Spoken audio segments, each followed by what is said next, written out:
The Battle of Ayohuma was an action fought on 14 November 1813, during the Second Upper Peru Campaign of the Argentine War of Independence. The Republican forces of the Army of the North, led by General Manuel Belgrano, were defeated by the Royalists, commanded by Joaquín de la Pezuela. Background: after the rout of Vilcapugio, Belgrano established his headquarters at Macha. There he reorganized his army, obtaining help from Francisco Ocampo, and from the provinces of Upper Peru. At the end of October 1813, the Republican army included around 3,400 men, of which barely 1,000 were veterans. An important fraction of the Republican army, under the command of General Díaz Vélez, had remained isolated at Potosi after Vilcapugio, but was able to reunite with Belgrano after a small action at Tambo Nuevo relieved him from the pressure of the Royalist army.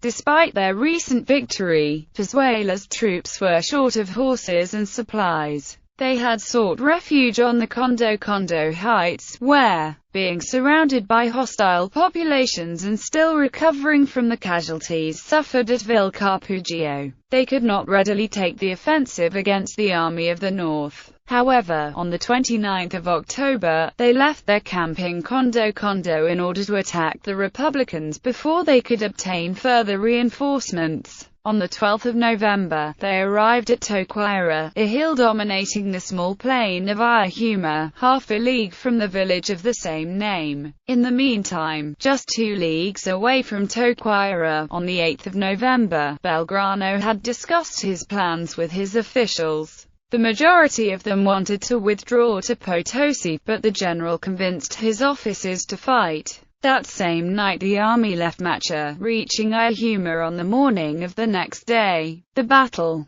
The armies that were about to face each other exhibited a significant disproportion. While the Republican cavalry outnumbered the Royalists 2-1, Pezuela had twice as much infantry and 18 pieces of artillery, against only 8 carried by Belgrano's troops. At dawn of 14 November the Royalists began the descent from their high position, and by mid-morning they had deployed the bulk of their forces on the plain. Belgrano's troops were meanwhile attending mass, even if aware of the enemy movements. An hour later, Pezuela had completed their maneuver, outflanking the Republicans on their right. In the opinion of Lieutenant Gregorio Arauz de la Madrid, one of Belgrano's best officers, this move proved decisive for the outcome of the battle. Then, Pezuela's artillery opened fire, blasting holes in the Republicans' ranks. In a hail of enemy fire, Belgrano ordered the advance of his infantry and cavalry toward the enemy right flank, but they could not overcome Pezuela's entrenchments.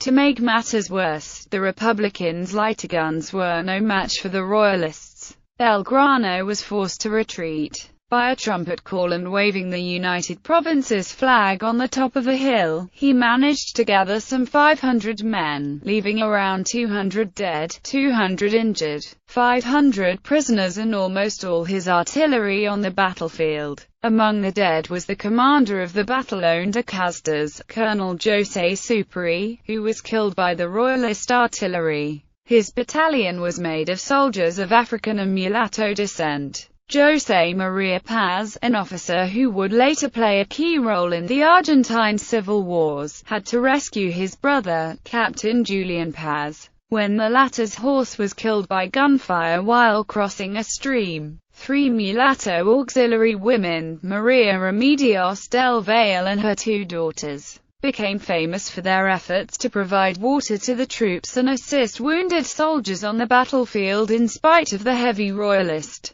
bombardment, and they are since remembered as the Niñas de Ayohuma in Argentina. Aftermath. Belgrano's 500 survivors retreated to Potosi, but the city had to be quickly evacuated on 18 November due to the approaching Royalists. Belgrano moved back to Tucumán, where on 30 January 1814, he resigned the command of the Northern Army to General San Martin. He would later write about the tactical superiority of the Spaniard officers as compared to his limited knowledge of warfare.